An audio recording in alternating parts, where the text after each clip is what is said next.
What do you do when you realize your man's been snatched from you by some other woman? Well, you throw hands, of course, unless your name is Elianna. Ah, sweet, sweet Ellie. She just lets things play out.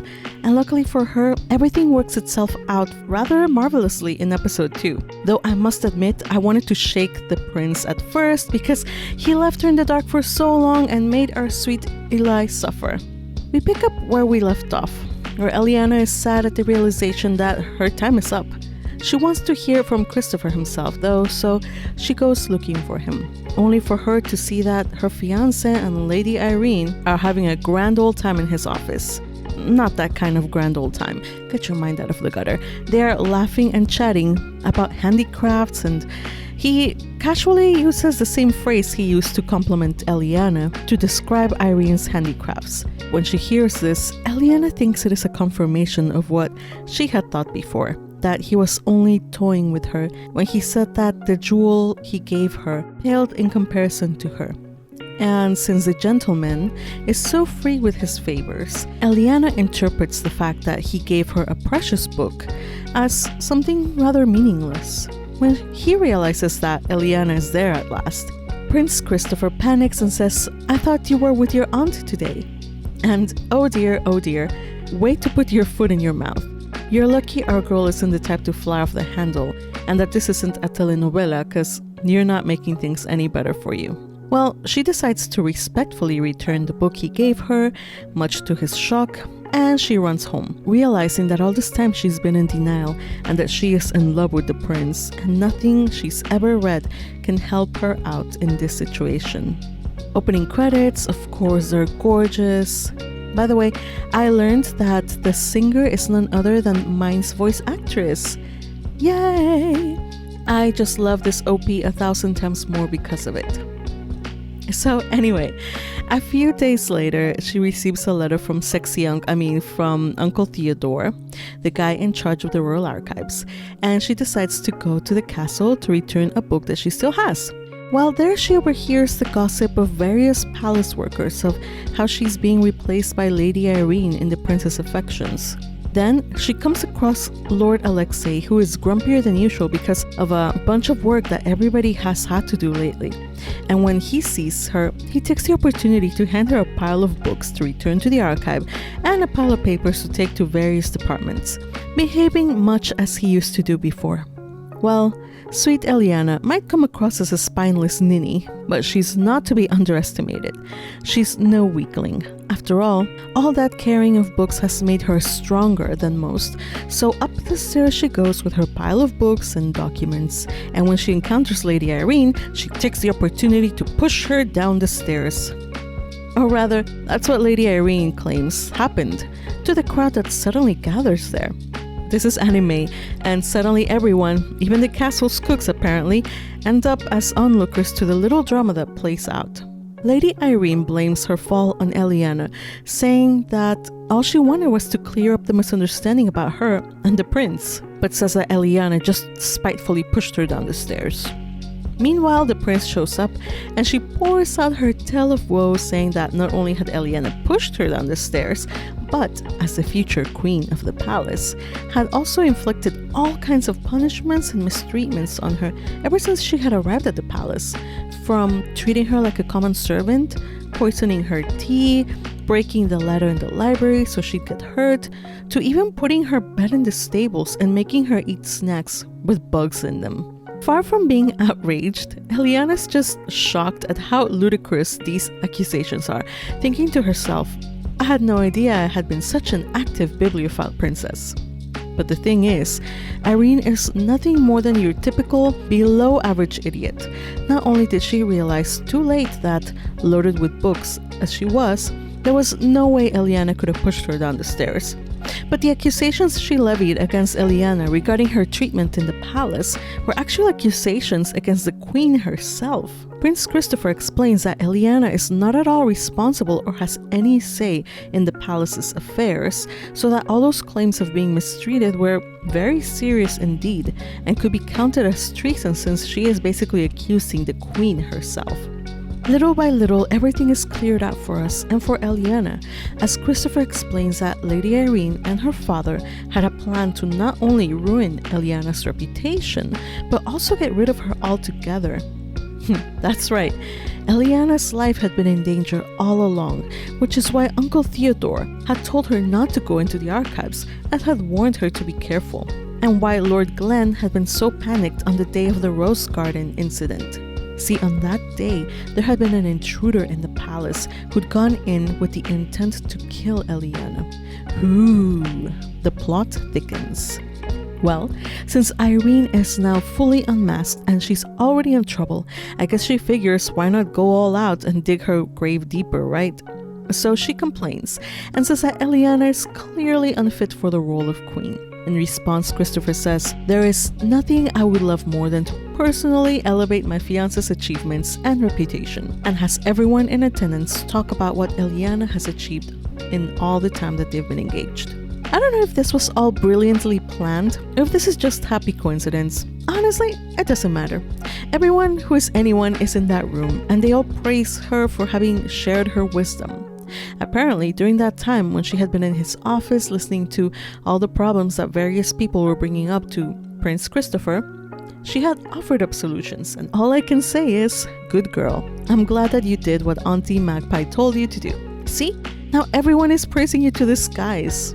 Turns out that not only has she solved various problems, she has also revived some industries and started new ones with her vast knowledge. She has been responsible for the development of new recipes, and she even had a hand in improving diplomatic relationships with another country. So you see, the world needs intrepid bookworms like ourselves and our dear Elianna.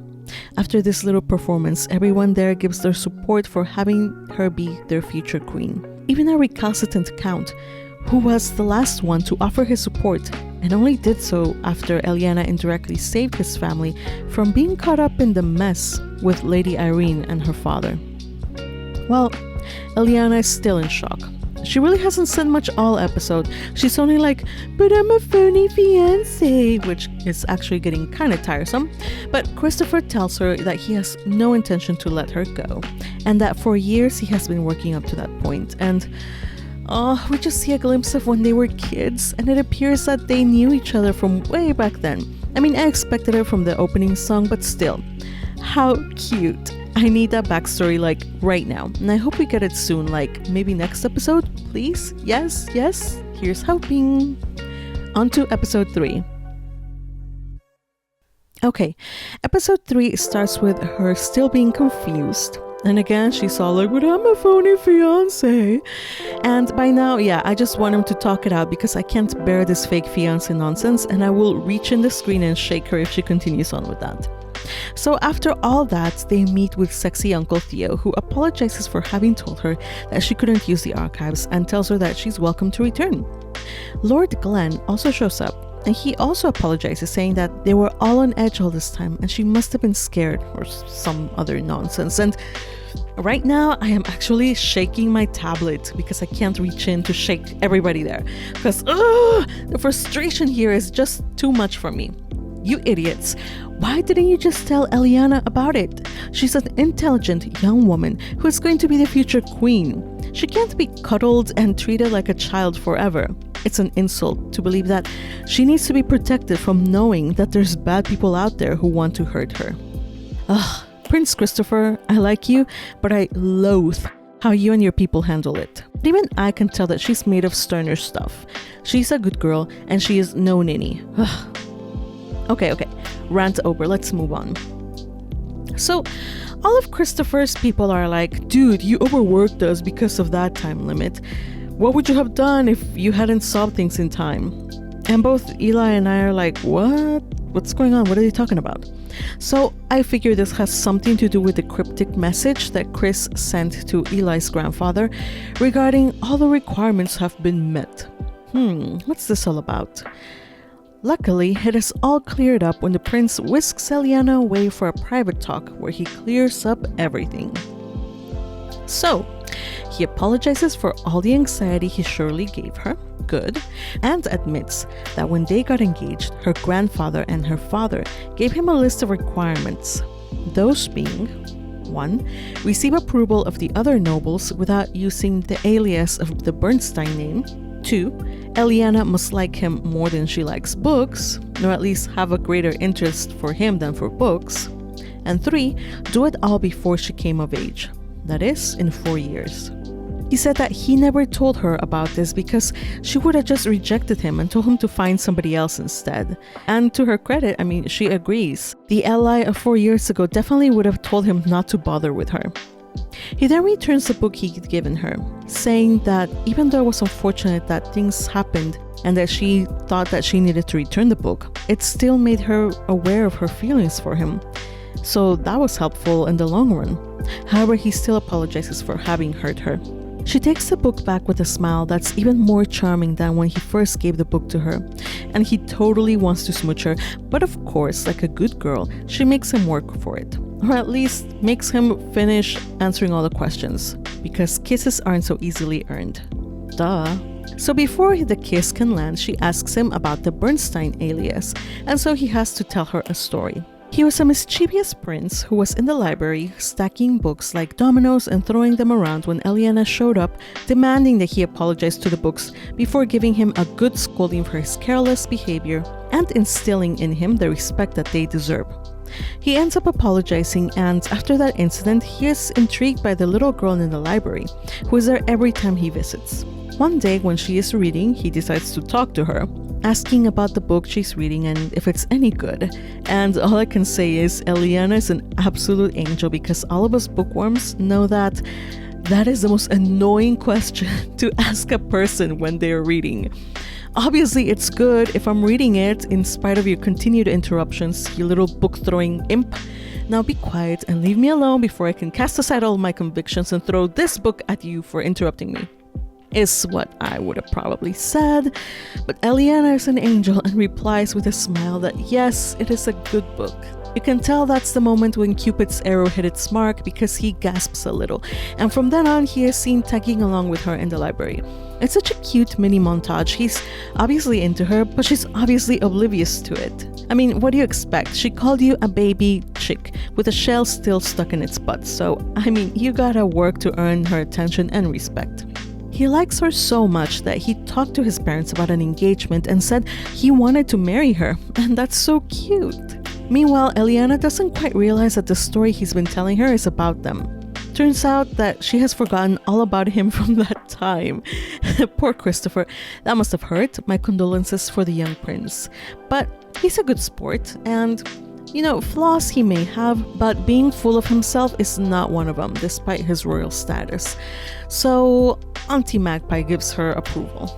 Now, he continues saying that when he brought up the engagement, his people panicked because he had chosen to marry one of the brains of Southland, an alias known only to the royal family and a small group within the palace.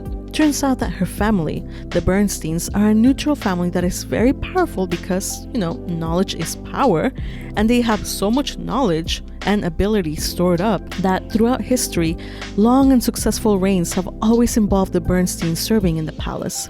Additionally, since they aren't interested in power plays and politics, and they don't pander to royalty, they are even more prized and valued. But that also makes them rather elusive. All of that is news to her, which of course doesn't surprise me by this point.